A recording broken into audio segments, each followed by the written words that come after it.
Bread khoa ఎప్పుడైనా try చేశారా? ఒకసారి ట్రై చేసి చూడండి, చాలా బాగుంటుంది ఈ స్వీటు.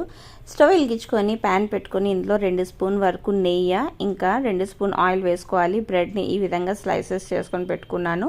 ఆయిల్ మంచిగా హీట్ ఎక్కాక ఈ బ్రెడ్ అన్నీ ఇందులో వేసుకొని మంచి బ్రౌన్ కలర్ వచ్చేదాకా ఫ్రై చేసుకోవాలి.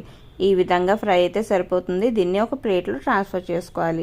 మళ్ళీ అదే ప్యాన్లో ఒక 1/2 లీటర్ క్రీమ్ పాలు అనేది తీసుకున్నాను. ఇంకా టేస్ట్ చాలా బాగుంటుంది. ఇందులో ఇలైచీలు ఇంకా 1/2 గ్లాస్ వరకు పంచదార వేసుకొని మంచిగా మరిగించుకోవాలి.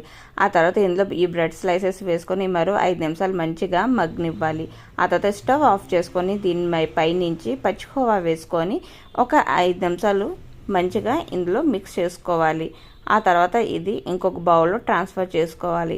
ట్రాన్స్ఫర్ చేసుకున్న బౌల్ని ఫ్రిడ్జ్లో పెట్టుకొని తింటే కూలింగ్లో ఈ స్వీట్ చాలా అంటే చాలా బాగుంటుంది. తప్పకుండా ఒకసారి ట్రై చేయండి. Thanks for watching.